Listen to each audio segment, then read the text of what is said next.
Welcome in, guys. It is Thursday, June 10th, 2021. Welcome to the second episode of State of the Family Courts. I'm your host, Mark Reel. I'm a Southern California family law attorney and the founder of Real Fathers' Rights. Tonight, we have a very special guest hailing from the state of Illinois. Joseph Emmerth is a divorce attorney, author, and speaker. In over 15 years of practice, Joseph has helped hundreds of men successfully navigate their divorce and begin their new lives. He has been voted a leading lawyer and an Illinois super lawyer since 2012 and was voted the prestigious AVO Client's Choice Award in 2014. He's the author of Winning Your Divorce, The Top 10 Mistakes Men Make and How to Avoid Them. He is the founder of Emmerth Divorce Law, which is a firm based in Warrenville, Illinois, and serves Chicago, Chicagoland area, and Northwestern Illinois. So join me in welcoming Joseph Emmerth. Hey, thanks for joining us tonight, Joe.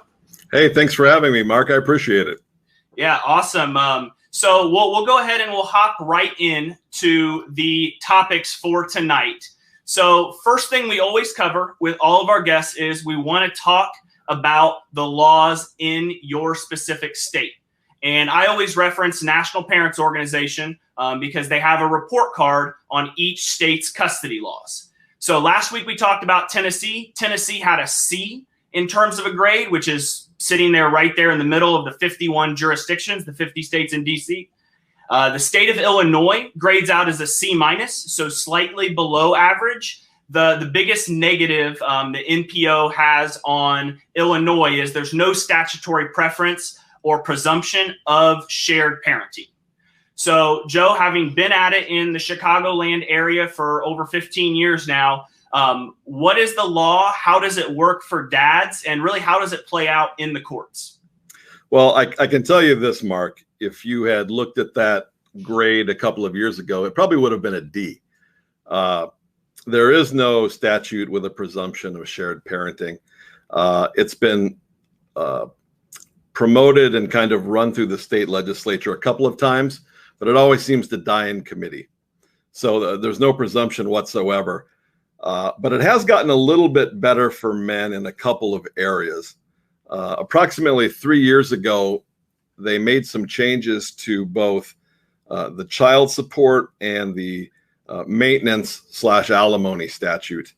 And whereas before it had been really brutal, particularly on men who more often than not are the people paying support and maintenance, but it really softened it. And Illinois went from being a percentage state to being a income shares state, which is where they actually consider the other spouse's income when they go to set child support and maintenance and that sort of thing. So most men in Illinois who have maintenance or child support obligations have actually seen their obligations go down in the past couple of years as compared to before.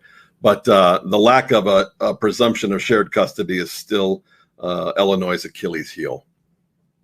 Okay, so we got no presumption in Illinois. Same thing here in California, no presumption of 50-50 custody. And on top of that, in the state of California, they have there's a friendly parent clause, we'll call it, in the law, where a judge is only supposed to order that joint custody if the parents essentially agree to it. So how does that play out in the state of Illinois in terms of the temporary orders and then as cases are litigated? Well, fortunately in Illinois, there's no friendly parent clause. I think most judges who sit in the domestic relations division, which is what they call it in Illinois, most of them take the attitude that, unless the parties are going at it tooth and nail or just can't get past the hurt and the drama of the divorce, they should have joint decision making and they should have, what you call joint custody. So really in Illinois, you have to demonstrate something that is a real barrier to communication between the parents or a real roadblock to co-parenting in order to get sole decision making. So that's one thing that's Illinois has going for it, I guess. Gotcha. Okay. And so in Illinois, kind of walk us through. So there's a filing and then temporary orders. Where is it a state that tends to lean towards granting joint custody in that temporary order, or is it a state that goes a different direction? Yeah, good question. Most jurisdictions in Illinois will ask the people right at the beginning, do you think you're going to have an agreement on decision making and parenting time? Mm-hmm. And most people say no. And so the courts will immediately send them to mediation, to take a first stab at seeing if there's anything they can agree to. And if mediation works, great. If it doesn't, then the court usually appoints a third party. In Illinois, we call them a guardian ad litem, or a child's representative. And they kind of act as the eyes and ears of the court, do a brief investigation, talk to all the parties, including the kids, if the kids are old enough to verbalize their positions. And then the court deals with it that way. But as far as temporary orders, very often you will see a temporary parenting time schedule really biased in favor of mom. But as far as decision making goes, at least on a temporary basis, the courts are pretty good about making the parties at least consult with each other before decisions get made during the divorce. Gotcha. So do you see in the Illinois law, is there issues with that temporary order? We'll call it physical custody. I don't know what Illinois' terminology is. Does that usually put men behind the eight ball in the state of Illinois in terms of getting that equal access or the access they want? It does. And, one of the sad facts, I guess you could call it a sad fact, is that perception is 9/10 of the rule. So even if you have a very involved father or perhaps a father who even works from home and is around the kids all the time, once that temporary order gets in place, people sometimes forget that judges are human beings too underneath that robe. And, the judge, let's say a divorce goes along for 8, 9, 10 months, maybe even a year and a half. The judge's tendency at the end of that, when you get ready to do a permanent order or a permanent judgment, he's going to look at what's been going on for those past 6 or 7 or 8 months. And if nothing awful has happened, then the easy thing to do is just to keep doing that. So a lot of times the temporary order becomes, a fait accompli to the ultimate order. Gotcha. Okay. That makes sense. So it plays out similarly, I think, in a lot of states, that men end up behind the eight ball and then have to work their way back from it. Yep. So now that we've covered Illinois law, what I want to turn to is really it's going to be more advice, not specific to Illinois, but really to dads everywhere. So you heard in the intro, I introduced Joe as an attorney and an author. So he is the author of the book, and I actually have my copy here. Is Winning Your Divorce, the top 10 mistakes men make and how to avoid them.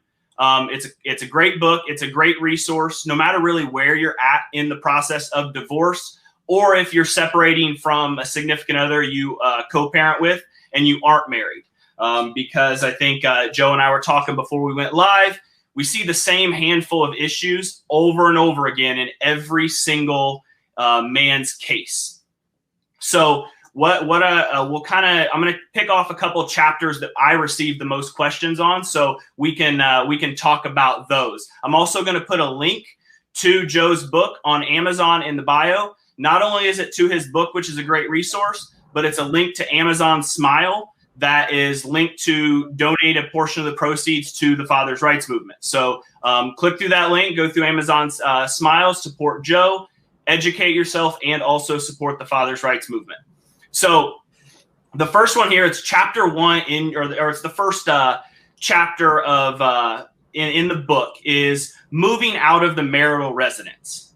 So we see an extremely common thing is women, the woman, the wife, the girlfriend, kicks the father out of the house, tells him you gotta leave. So what should a father do in those instances when the wife or girlfriend is like, you gotta leave, you're not welcome here anymore? Well, there's a reason I put it first in the book. It's probably the most common mistake I see. there is this expectation, this concept that's kind of reached cultural consciousness that if somebody files for divorce, then the parties have to split up. And that's quite frankly not true. The court doesn't expect you to split up. It's more of a social construct. I always tell guys, unless there's been some sort of domestic violence or something like that, absolutely do not leave that house. It's your house too. You have just as much right to be there as she does. And, if you do leave the house, I can guarantee you two things. The divorce is going to last much longer, and it's going to be much more expensive. It's so important that even if you have to set up your own bedroom in the basement, I advise you not to leave the house. Okay, and then so if possible, it's you don't leave the house. You have every right to be there that they do, whether it's you own the home with them, whether you're renting, whatever it may be. I've seen situations where the wife is the only one on the title. California, we're what's called a community property state. The wife's the only one on the title, but the parties bought the house when they were married. So all money that has went towards that mortgage is considered community property. So all that equity built up in the house is property of both parties. So Correct. Stay in the house. It's going to show if you leave, the judge could construe that as I don't see myself as an important parenting figure if there are children involved, and it's going to kind of string out your finances. So what happens if there is that domestic violence piece, whether it's her alleging or her saying, I'm going to tell people you're beating me, or I think more common than we would want to admit, the man is the victim of domestic violence. Yeah, domestic violence is definitely not a joke, and something that I think the divorce community has ignored for a little bit too long. Obviously, if you're a man and you're worried about your soon-to-be ex manufacturing some sort of allegation against you, that's something you should pay close attention to. If you have her saying that to you in an email or a text, well, then you've got some ammunition, but very often it's said verbally, and then it's hard to prove. One of the harder things to deal with is when the man is the victim, because there's still this I guess, gender-based concept about how, guys don't, accuse women of physically hurting them. A guy can take it. A guy shouldn't complain or go running to the authorities every time his wife smacks him. But, I have a number of clients who were the victims of an aggressive and out of control spouse. And, it took a while, but once you convince them to go in and get a restraining order or get an order of protection, she's got to leave the house. And then, then you're safe, the kids are safe, and very often that's the step that really brings home for the spouse that this is serious and this is happening, and they better get their act together. Yeah, and one thing I see around that is men's lack of willingness to do that. It seems as if women are very proactive in if there's any sort of issue. We talked last week with Tennessee attorney Connie Reguli, and there's like the mean text domestic violence restraining orders, and like basically it's just words, but right. It's the safest thing for the judge to do that is to grant it. The judge is going to err on the side of caution. So yeah, that's why I said there's nothing to lose for a judge to grant it in their book, and they have everything to lose if they don't grant it. Their name ends up in the paper if something does happen. So one thing I see, and I have to talk guys through, is when there are documented domestic incidents where the wife or the girlfriend is the aggressor, they're scared to move forward with that out of perception. Maybe it's culturally, or just they don't want to harm their soon-to-be ex-wife or soon-to-be ex-girlfriend. So what advice would you give to guys who are the victim of domestic violence but are afraid of the harm that they will do if they report it? Well, that's a phenomenon that still puzzles me after 16 years of doing this. Every once in a while you'll get a client and they will push back on all of your advice and all of the strategy that you discuss with them because, even though they're getting divorced, they don't really want to hurt the other side. And I have to sit them down and I say, look, I'm your advocate. I'm your attorney. If you want me to fight opposing counsel, I'll fight opposing counsel. If you want me to fight your spouse, I will. If you want me to fight with the judge, I will. But if I have to fight you too, then this battle's already lost. There are certain consequences of getting a divorce, and they have nothing to do with hurting or intentionally harming the other side. They're just consequences as a result of the law. Your life is going to be different. It's not going to be the same. And there are certain things that the court has to do. So, filing things in court, asking the judge to do certain things, that's not hurting the other side. You're just going through the steps that are necessary to bring about the result, which in this case is the divorce. Yeah, so true. So I'm going to pull up a question here because it ties in really well right now. So Mike asks, what if it's already believed that you're the aggressor? So domestic violence, a lot of times he said, she said, a lot of times it goes in favor of the woman. What does a man do if there's already the presumption that they are the aggressor in this relationship? Well, there's two things you can do. Number one, everybody wants to be secure in their house. Everybody wants to feel safe. So go down to Costco or go down to Sam's Club and buy security cameras and put them all over the inside of the house.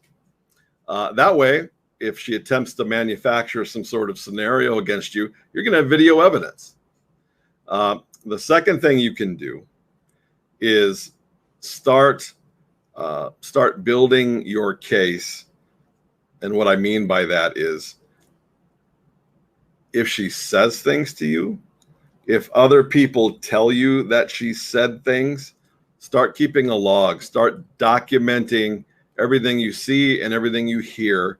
If you think that she's trying to paint you or create this perception of you as a bully or an instigator or the aggressor in this scenario, because they will slip up.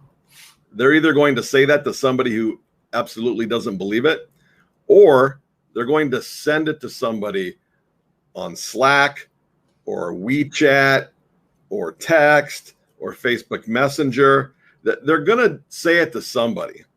And if you can get a hold of that documentation, you can often undercut their whole plan. Yeah, and I thought you made a really good point about documentation.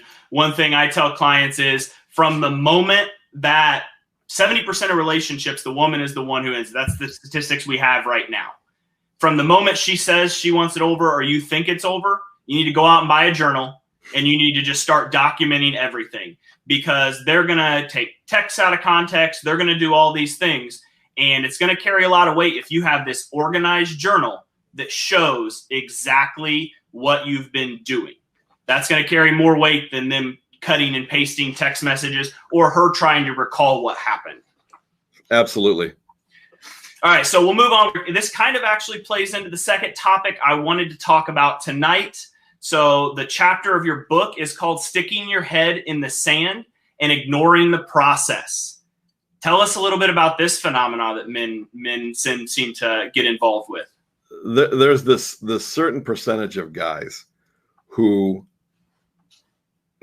either shut down, and I can understand that. It can be depressing. It can be a shock to the system. You can kind of be stunned, especially if you didn't see it coming. I kind of get that. Or they'll treat it like it's a joke, like she's not really serious. She'll come around eventually. This is just another one of her, quote unquote episodes.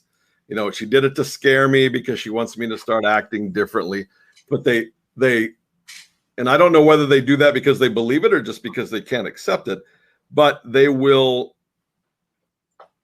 acknowledge that it's going on, but they won't really participate. They won't get an attorney. They won't file any paperwork with the court that lets the court know they're going to represent themselves. They just kind of slow walk everything and treat it like it's not actually moving forward. And that's very often fatal to their case. Yeah, see that a lot out here in California. You have 30 days to respond once the other party files. The number of men I talk to that it's been 1 month, 3 months, 6 months, and still haven't even filed a response yet. Yep. So I'm sure we have some men watching tonight that are going through that, the debate in their head, whether they should file or not. What do you tell clients in terms of either initiating the filing or being aggressive and proactive in responding? Well, number one, this isn't the Wild West. This isn't the 1870s. You don't have to agree in order for them to divorce you. Illinois is a very similar statute to California in that, if you don't respond 30 days after you've been served, they can theoretically file a motion for default and ask the court to let them proceed without you, which is usually granted. So even if you're unsure about what you want to do, even if you have questions and doubts about how to approach this divorce or how you want to handle it, at a minimum, file your appearance or file an answer with the court. So that's going to do three things. It's going to prevent the court from just letting her do whatever she wants and proceed without you. Number two, it's going to make the court aware that, hey, there is somebody else involved in this and they are paying attention. So the court's going to pump the brakes a little bit. And number three, it's also going to send a message to your spouse that, surprise, this is going to be something she's going to have to negotiate with and deal with. And she's not just going to steamroll you like she might have been doing during the relationship. Yeah, definitely. That's the single most common mistake I see. I don't know if I don't see very often men come in and I'm like, okay, you came in at the right time. It always seems to be 3 months too late, 6 months too late, and we got to dig out of a hole now rather than handling it right away. So another piece along those lines is there's this debate around filing first or running to the court as soon as you think. What's your opinion on that, and what advice would you give to men around that? About 10 or 15 years ago, that was a real strategy because certain counties, certain districts had the reputation of being more friendly to women than others. So you would have your wife move out and she would go rent an apartment, maybe just outside of the county you lived in this other county. And then after 90 days, once she's established residency, she would file there. So there used to be some strategy involved with where you filed and when you filed. But nowadays, for the most part, there's really no advantage to filing first. You don't get a gold star. The judge doesn't think more highly of you for filing first. What the judges really dislike is people who stall. So if you know this is going to happen, you might as well file. Or if she files and you get served with the papers, immediately take action. Don't sit on it for 3 weeks. Don't go down to the bar and commiserate with your buddies about this awful thing that's happening to you. Call some attorneys. Take some free consults. Go, it's really a buyer's market. There are a lot of attorneys out there, as I'm sure you will agree with. But, there's a wisdom in a multitude of counsel. Go do 3 or 4 consults, get different attorneys' opinions and ideas about your case. Don't just sit there and do nothing. Yeah, that's absolutely the worst thing you can do. It's not going anywhere. You don't have a choice whether you want to participate or not. I tell guys, if she sits you down at the kitchen table or she mentions in passing that she wants to get a divorce or she's going to kick you out, the next morning you should be in at least one lawyer's office having a conversation about your situation. Because if we get out in front of it, there's no hole to dig out of. That's true. One of the first lawyers I ever clerked for had a great saying. He said, when somebody shows you who they really are, believe them. Yeah, 100%. All right, so we'll move on now to more of a financial aspect. I think it's got a little bit of nuance to it. So I get a lot of questions around the breakup occurs, nothing's been filed yet. I'm the only one making money. I was supporting my wife or girlfriend. I've started paying child support off the record, even though it hasn't been ordered.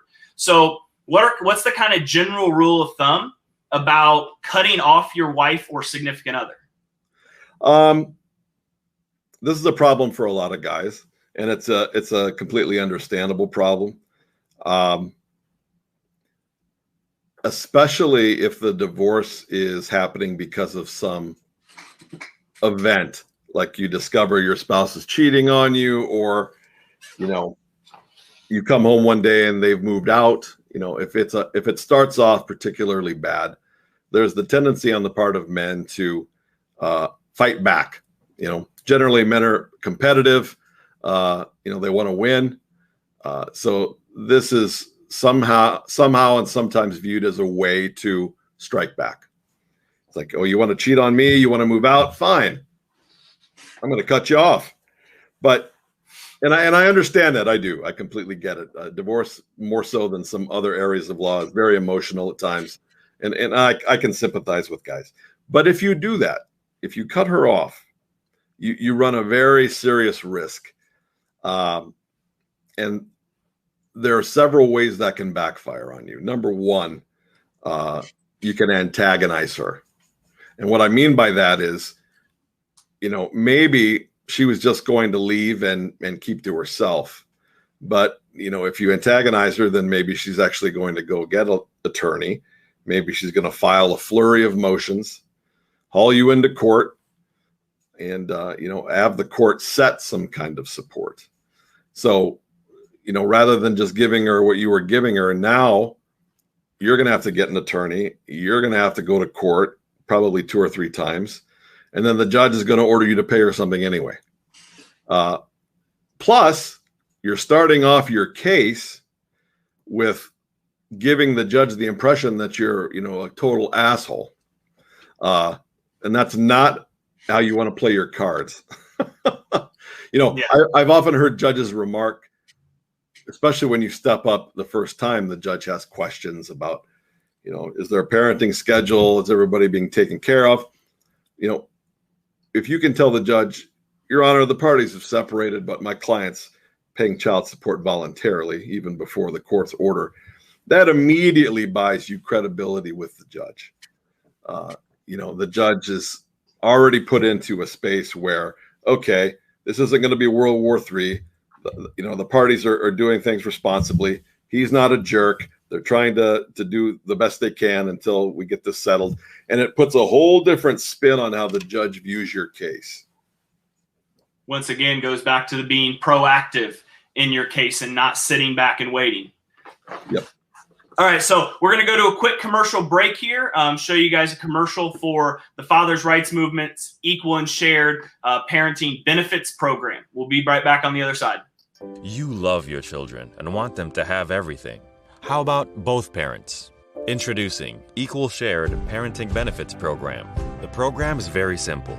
Sign up, download the app, access services. Equal Shared Parenting Benefits Program offers access to medical market, telemedicine, mental wellness, medical bill negotiation and advocacy, chronic care, and a wellness savings program with membership add-ons available soon, like prepaid legal services, prepaid college savings plans, prepaid identity theft protection services, and much more. Annual memberships starting at just $25 a month through Father's Day. Here's what our members say about us. You guys are a huge blessing in my life. This community is amazing. I truly thank you for all that you do. Learn more and sign up at www.tfrm.org. Equal Shared Parenting Benefits Program. It's about the children. They're today and they're tomorrow. All right, guys, welcome back. We'll open up part 2 here with a question. So this is a very, very common one, and it's probably one of the biggest issues for men. So finances and hiring an attorney. So, Joseph, what are some tips you can give guys that will allow them to save themselves money in terms of working with their attorney or finding an attorney? Well, for your listeners in the audience who've never had to hire an attorney, most attorneys work on what we call a retainer system. That's where the client gives the law firm or the attorney a sum of money up front, and then we place that into some sort of trust account where it sits. And then as we do work on your case during the month, we keep track of our time. And then at the end of the month, we run our bills and we debit that trust account for what we've earned that month. The problem comes in when, you don't have the resources or the ability to come up with a chunk of money. So the good news is that there are a lot of lawyers and a lot of law firms now that are finally catching up with the 21st century. They are doing things like taking partial payments, fractional payments, pay as you go, different methods and different ways to pay your attorney, mostly through updated and new kinds of software. Maybe your net worth is $2 million, but you don't have any liquidity. You might have a lot of assets, but not much income. Well, how does somebody like that afford an attorney? Very often the client or the potential client and the attorney can sit down and go over different options.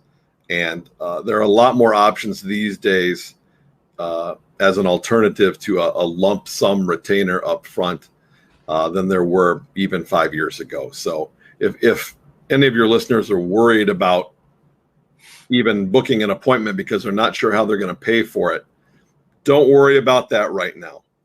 Most attorneys are very willing to work with you, provided that both the potential client and the attorney can agree on a system. That's really what it's all about. Yeah, I think that's a big thing for me. When you tell them kind of ballpark what it's going to cost to get started, they are rude, dismissive, angry about what you just said, instead of saying, is there any way we can make this work? And generally, you can find some sort of solution, whether it be in California, limited scope, they call it unbundled, where you handle certain aspects of it and you're not doing the entire case, or like you mentioned, all of our software has the ability to do payment plans or monthly billing that can help lessen the burden up front, but also can prevent the attorney from doing all this work and not getting paid. Yep. There's even something now called a reverse retainer that is gaining a little bit of steam. That's where somebody knows that their relationship is on the skids and probably headed that way. So they start giving their attorney, $100, $200, $300 a month for a year. And then at the end of that period of time, then they pull the trigger. Yeah. Almost like layaway for a lawyer. Yeah, definitely. All right, let's move on to another very, very common mistake. Hiding secrets or bad facts from your attorney. Oh my God. I could have almost written a book about this alone. To be fair, getting divorced is scary. And if you're a potential client, you're sitting in my office, you're looking around, diplomas all over the wall. I come in, I got a shaved head. I'm not a small guy. I can be intimidating. I get that you're scared and you're probably not going to bare your soul to me in the first consult. But as the case evolves, not only am I the only one who's going to fight for you in this arena, but you're also protected by the attorney-client privilege. Even if somebody were to put me on the stand myself, I can't talk about anything we discuss.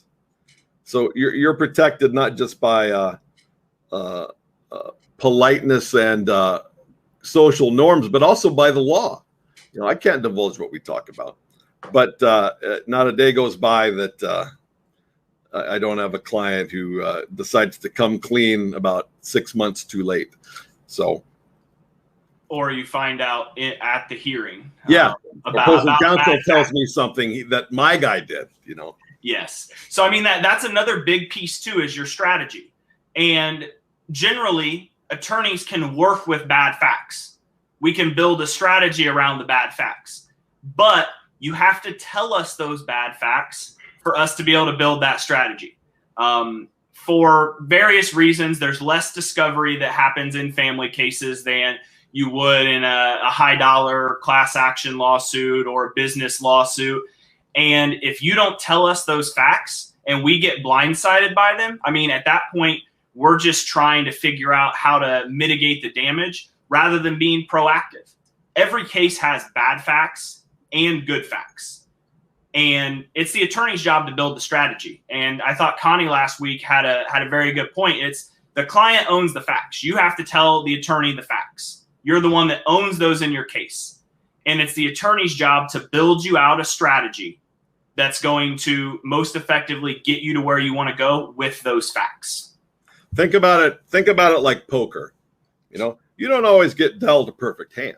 You're going to have some bad cards in there, but you take a look at the hand as a whole, and you can formulate a strategy on how to best play that hand. You know, if you dealt me a hand and two of the cards were covered up, I'm not going to know what to do. You know, I'm going to be flying blind to some extent. And, you know, God forbid, later on in the game, I'm going to have something come out of left field and just destroy me. So, you know, there's nothing I can't plan for or mitigate or deal with if you give me notice of it. Yeah, it's when you don't tell me that things start going sideways. And we find out at hearing, there's no time to prepare. You're like, Your Honor, can we step out in the hallway real quick? Oh yeah. And we need to discuss something. So another piece I thought you made that it gets thrown around a lot in a lot of the Facebook groups and whatnot, the attorney-client privilege and who the attorney really works for. I see and hear a lot of men, oh, you work for the bar, like you have to do whatever they say. Actually, probably the strongest privilege is that attorney-client privilege. I mean, we're talking about if Joseph or I is your attorney and we go out and talk about your case, whether it's with a friend, whether it's with family, whether it's with another attorney in the community, we risk losing our law license. And there are attorneys every single year that literally go to jail because for some reason, some judge puts them on the stand and they just shrug their shoulders and say, I'm not answering that. That's not something that's out of the ordinary. It usually ends up okay for them, but it seems like every year you read a couple of times where an attorney gets put on the stand and they refuse to answer because their number one priority or the number one thing they have to do is protect that attorney-client privilege. I tell my clients, you know, no offense, but I love my law license way more than I love you. So I'm not going to do anything to risk it. And that means talking about your case with anybody. Yeah, definitely. Okay, then we'll move on now here. This is another topic that gets a lot of chatter and is very, very polarizing. And I'm really curious to see your opinion on it. So why can hiring that pit bull, aggressive attorney that's ready to fight backfire for you? Well, I think that in any county you go to or any courthouse, there's always going to be some attorney who holds themselves out as, you know, the wrecking ball, the pit bull, the scourge of the local divorce bar. But there are some real perils in hiring that person. Number one, it's going to cost you an obscene amount of money. And I'll tell you why. You know, I think we talked earlier in the show about one of the first thing the judge does is ask parents if there's an agreement regarding the kids. And if not, he's going to send you to mediation. Right? So what a pit bull attorney will do is they'll file a motion to send the parties to mediation, even though he damn well knows the judge is going to do it anyway, just because it makes money. It's money and time he can bill for. You know, he's the attorney that's going to advise you to spend $2,500 fighting over a $500 issue. He's the attorney that's not going to return the other attorney's phone calls and make you go to court 3 times in 1 month simply because he's not responsive and He'd rather be litigating. When you're a pit bull attorney, every issue looks like a T-bone steak, and you're going to go after it and sink your teeth into it and shake it until all the money comes out of it. Yeah, no, that's definitely an issue. I always tell clients, I said, the first thing I want to do if the other side's represented is I want to reach out and I want to see what can we agree on, or what are we close to agreeing on. Let's take as few issues as possible in front of the judge, because it's going to benefit everyone if we can narrow it down to, we're talking just about whether your state calls it spousal support or alimony. Maybe we're just that issue. And instead of litigating everything else out, we go in front of the judge that first time and say, the only issue outstanding is spousal support, or the only issue outstanding is child custody. And it's going to save you money. And realistically, the best two parties to make a decision for your kids are going to be you and your co-parent. So if you guys are close or can agree on certain issues, you need to. You want to keep it out of the court's hands if you can. There are some issues that are going to end up in front of the courts, but you gotta agree or find out what you agree on first. Yeah, I tell people, I'm not just here to advocate for you. I'm also trying to be a responsible steward, of your assets, and that means not treating you like an ATM. There's always going to be certain clients that, are looking for that blue ribbon that says, I got first place in my divorce. Some people you can't reason with, but, there is a time and a place to run to court and ask the court to do something. But those issues are rare. Most of the time, if both of the attorneys are reasonable, even if the clients are, going through some rough times, you can craft a settlement, or even a temporary settlement that will work. I think most potential clients would be surprised how often we try and talk ourselves out of work. There's always some guy in your office wanting to hire you, even though it would be a complete waste of money because it's the principal. And do you want somebody to tell you you were right? Or do you want to keep an extra $3,000 in your pocket? That's one of the reasons people hire attorney anyway. Sometimes you're so emotionally invested, you need somebody who can take a step back and look at things like a business decision. Yeah, that's definitely the especially men who maybe feel like they've gotten a raw deal, come back years later and they're like, I don't like this aspect of it. And I'm like, does it really matter now? Yeah. To them, it does. But I'm like, I'm not going to take $5,000 from you to litigate something that doesn't change your life at all. No. Even if you win, you lose. Yeah. It's a math. 100%. So we'll move on to the next portion here. So what advice do you have for men about moving on to their next relationship? Oh, boy. Obviously there are some divorces that start because the men have already started a new relationship. But if you're going through a divorce, let's be honest. For most people, going through a divorce is the worst thing they're ever going to go through, unless, God forbid, they lose a child. There's all kinds of emotions at play.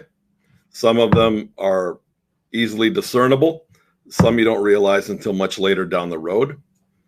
For a lot of people, you're going to be losing your best friend. They're going to become your nemesis. And there are a lot of things at play and a lot of moving parts. And you're going to be under an immense amount of stress. So why would you pick then to try and bring somebody new into your life? Number one, the you that they're seeing is not really the real you. It's the you, in distress. It's the you under attack. So is this relationship really going to last once everything settles down? You don't need, number one, you don't need the added stress. You don't need the added complications. And sometimes it backfires and sets the other side off and makes them fight harder and makes you spend more money. So you owe it to yourself to get through this process, emerge from the other side and deal with what is now your new normal for a while. You're probably going to be living somewhere else. You're not going to be seeing your kids as much as you did, most likely. You're going to be alone more often than you're used to. And your finances are going to be different. Even if you don't have kids, they're going to be different. So you owe it to yourself to get your legs underneath you and get some sense of stability before you decide to bring somebody else into your life. You owe it to yourself, and you owe it to them too. Yeah, 100%. All the viewers, if you got any questions about any topics, we're getting close to wrapping up here. We're going to take a few questions at the end, so go ahead and drop them in the comment section on YouTube or Facebook. So we'll transition here. So what do you wish all of your clients knew from the beginning? Boy, that's a long list. Probably the main things that I wish men knew are it's okay to be anxious and it's okay to be afraid. In our culture, for a man to show those feelings is a sign of weakness a lot of times. But, anxiety is really fear about the future. It's fear about the unknown. And for most men, that's easily understandable because they've never gone through this before. My job is to give you as much information as I can, walk you through each scenario, and try and answer every single question so that the amount of unknowns is reduced or eliminated. And when those get eliminated, then the anxiety and the fear will go away too. So don't be afraid to talk to your attorney, bounce things off your attorney, and really partner with them. I'm not like a plumber who only shows up when there's a problem. You can ask me about all kinds of stuff. I'm always at your disposal. So if you have questions about the divorce or even post-divorce, ask me and we'll go through it together. That's one thing I wish men knew. The second thing, it's my job to keep my wits about me and to keep my eye on the prize. I understand if you're going to get emotionally sucked into this, I expect you to. But it's important to keep in mind two things. Winning your divorce or having a successful divorce is not the same thing as punishing the other side. And one doesn't guarantee the other. Sometimes I will suggest to clients that we give in or we agree to something that on its surface doesn't seem to be to our advantage. But that's because I'm looking at this whole thing in its totality. And maybe by giving them something they want here, I know I'm going to get something else back later that's going to make your divorce much more beneficial to you and give you a much better result. And an example of that is, cutting them off at the beginning. You might save yourself $20,000 over the life of the divorce if you don't start off the divorce by antagonizing somebody like that. So I keep the big picture in mind. Sometimes it's hard for the men to see the forest for the trees in the moment, and I get that. But if I ever tell you to do something that seems to maybe not be in your best interest in a certain moment, understand that I'm trying to bring about the best result for you ultimately. I try and give you the right result, not the right now result. I always use a football analogy on we're just trying to get first downs. If you're down 28-3, you can't just start throwing Hail Marys. This isn't Madden. We got to make some positive steps to ultimately, in the big picture, get where we want to be. Sometimes giving them the ball back on their own 3-yard line is better than dropping back into the shotgun on 4th and 12. Yep. Very, very true. All right. So we got a very common question here. How do you get visitation orders enforced? That's an excellent question, and a question that the legislature here in Illinois has just addressed. So there are three components to this. Number one, somewhere there's a court order, whether it's a one-page order, whether it's your parenting judgment, whether it's your divorce decree, somewhere there's an order that has a schedule in it. All right. You need to keep a certified copy of that schedule on you at all times. Keep it in your glove box, keep it in your attaché case, because if you show up for your kids and she won't give them to you and you call the cops, those cops aren't going to do a damn thing unless you can show them a signed order by the judge with the clerk's seal on it that says she has to. So that's number one. Always keep a copy of the order that says it's your time on you. Number two, always make a police report. It's going to be a hassle. It's going to take an hour of your time. You're going to be ticked off. But every time she denies you parenting time, she doesn't bring the kids back, whatever it is, make a police report. And then third, once this happens 2 or 3 times, don't wait any longer. Go to court. And the judge is going to ask you a couple of things. And one of these things is, prove it. And that's where the police reports come in. So number one, keep a copy of the relevant schedule on you at all times and make sure it's an official certified copy. Number two, always make a police report. And number three, take her back to court.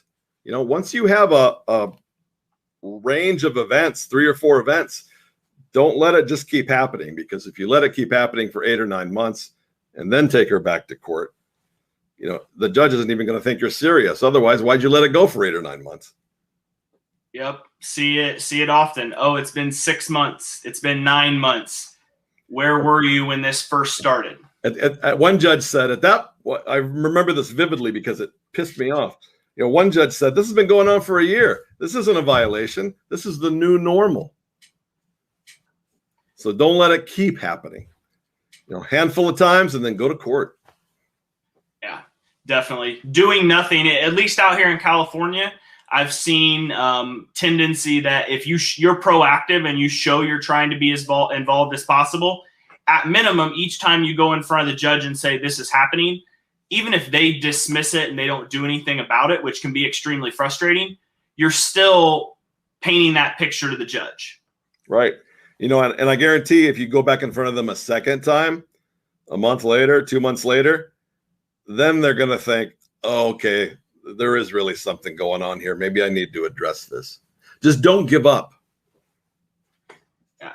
All right. So I'm going to pull William. I've seen you've asked a few questions on here regarding the same topic. I can't find your question, but Joe, I wanted to ask you about dealing with the other party's bad facts. So whether it be a substance abuse issue, whether it be prior arrests, we'll kind of leave evidence issues aside in this question. Sure. But how do you go about showing the other parent that the other parent has issues, or there may be issues with their parenting or just the supervision of the kids? So, in Illinois, you're going to wind up in mediation at the beginning, whether it's a new divorce or whether this is some kind of post-decree litigation where, something has to be done because the other side's going off the deep end. You're probably going to wind up in mediation to start with. My advice to you is don't agree to anything in mediation, because you're going to want this to come before a judge. Judges don't like dealing with modifications to parenting time, particularly post-decree. So you've got to try a little harder to get in front of them. And that means deliberately not agreeing to anything in mediation. But once you're in front of the judge has 300-400 cases. So they don't have time to investigate. They're probably going to appoint somebody to do that. It's probably going to be a guardian ad litem or a child's rep. And once that happens, I know you said you didn't want to get into evidence a whole lot, but you should already have a binder with the log that you previously suggested they keep of all the times they came home drunk, all the times you found them strung out on the bathroom floor, all the times the police had to bring them home. DUIs, the time they had to check themselves in for a 72-hour hold at the local mental facility, the name of their dealer,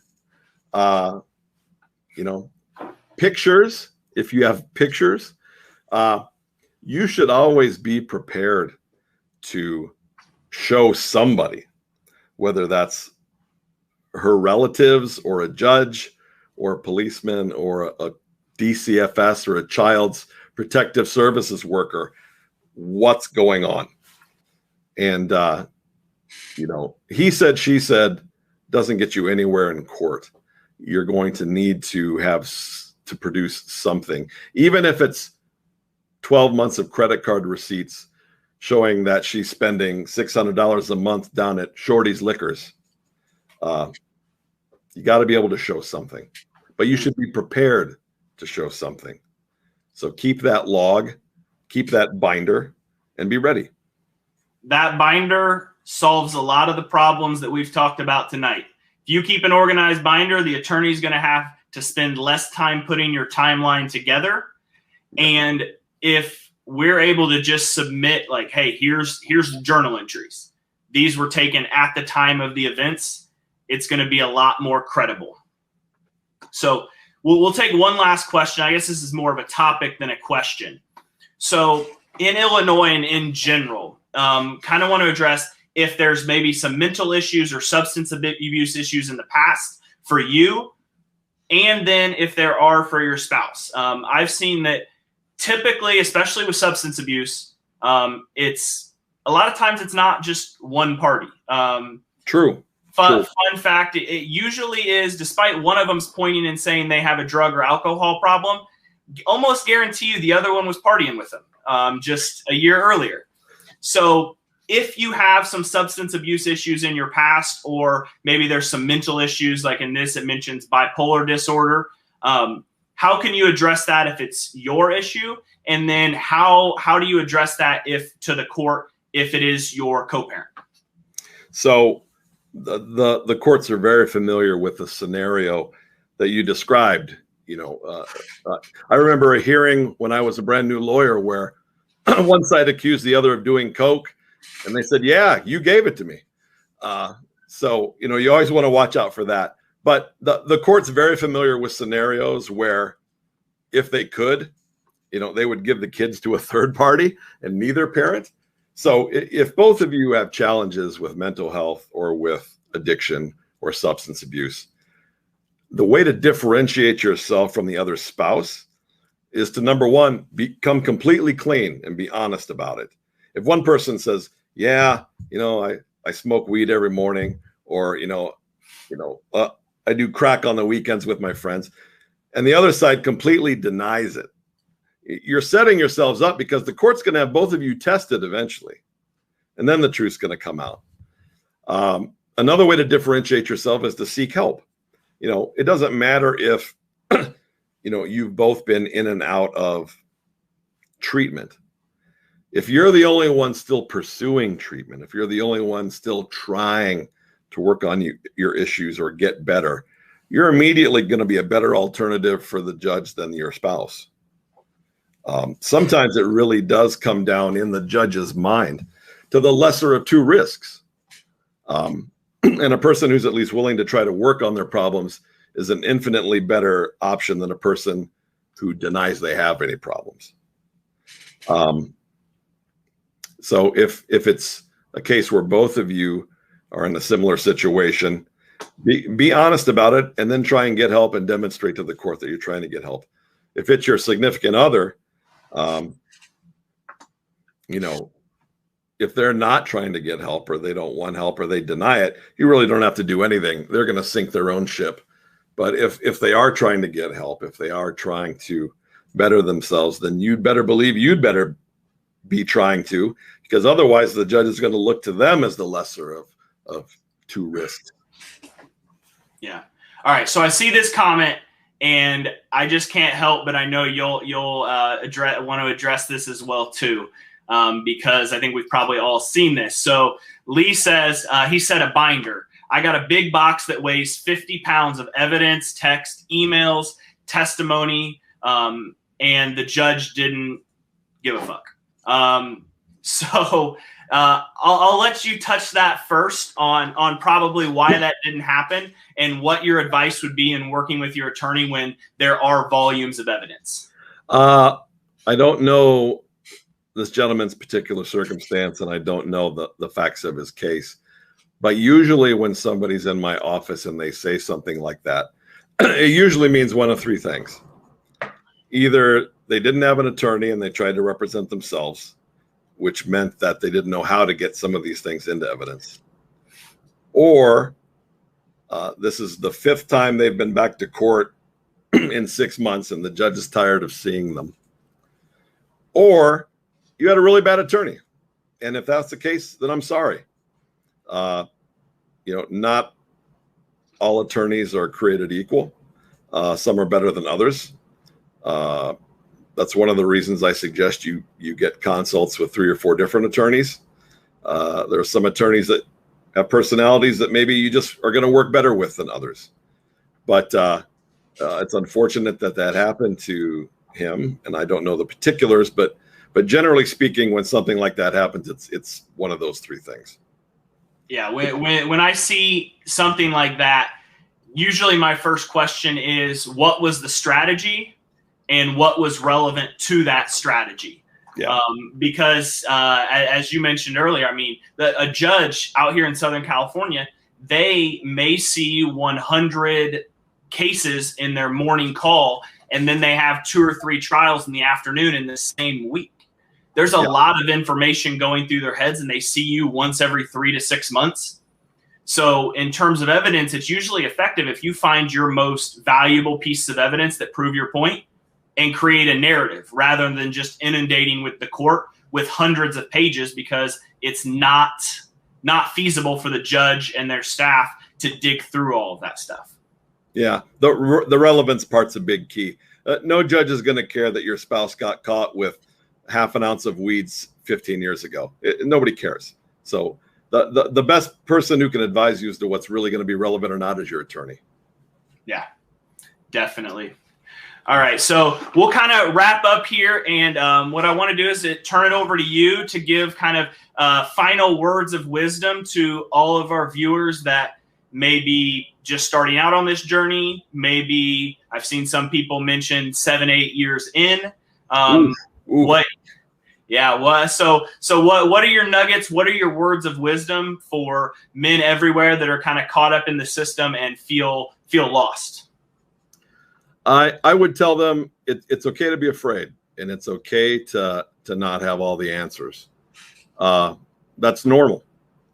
And maybe you started off representing yourself, or maybe you started off with the lawyer that your aunt's grandma's cousin used to do their will 20 years ago, and maybe you get the sense that things aren't going too well. But I'm here to tell you that's okay, because it's never too late. It's never too late to change your tactic. It's never too late to change your strategy or your attorney, and it's never too late to hire an attorney. I would say about 40% of my cases, I am the second attorney on, or I got hired after the case has been in progress for about 6 months. So I do a lot of triage, if you want to put it that way. But even at that stage of the game, so to speak, there are things I can do to get you a more favorable outcome, even if everything up until that point has been going wrong for you. I think some men give up hope, and they resign themselves to the fact that this system that was not designed to protect their best interest is undefeatable. It can't be swayed, and that they're just going to go down in flames. And I tell them that's not true. Don't give up hope. It's, as I put on my business cards, it's never too late to start winning. And just because the first month or 6 months or the first attorney you had hasn't produced the results you wanted, doesn't mean that you can't salvage this. It doesn't mean that you can't get a better result than the one maybe you've resigned yourself to. You know, if you rent a car and it breaks down, you can get another car. If you rent an apartment and it turns out to be a dive and there's roaches, you can get another apartment. So if things aren't going your way, hire an attorney. Or if you have an attorney and things aren't going your way, you can get another attorney. Don't feel like you have to play with the deck you've been dealt. You can always ask for a shuffle, and you can always get some new cards. Just don't give up hope. Don't sit there and do nothing. Be proactive and treat this like you would treat, anything else in your life. You're not going to let somebody mow half your lawn and then leave. You're not going to hire that person. You're not going to hire somebody who cleans a third of the house and then leaves. You're going to hire somebody else. So if your initial plan is not going well, then change the plan. Change horses, change strategy, whatever it takes, but don't do nothing. Great advice. Great advice. So we're coming to the end of our time here. So first thing I want to do again is, because I think it's a very valuable resource to men, is I'm going to drop the link in the chat on both YouTube and Facebook. So Joe's book, Winning Your Divorce. I'll drop the Amazon link in there for you guys to go take a look at that. And Joe, so where can they find you, and what areas of Illinois do you practice in? Well, they can go to my website, which is www.emmerthdivorcelaw.com. That's my main source of information. I practice in the Chicago suburbs, the western suburbs. So I basically cover Chicago, the surrounding counties, and then some further counties out west. So if you're in Cook County, DuPage, Will, Kane, Kendall, DeKalb, Grundy, I will absolutely sit down with you and talk, because I can probably help you out. Awesome. Awesome. So thank you so much for your time tonight, Joe. And for our viewers, we will be back next Thursday. And our attorney we will have on Thursday will be Colorado attorney Heather Mitchell. She's going to have very unique perspective on the process as a whole. She's been a judge. She's married to someone who's been through the system. So it'll be definitely a very informative episode. So once again, thank you, Joe. Thank you for spending the time with us tonight, and we'll see all the viewers next week. Thanks for having me. Be well.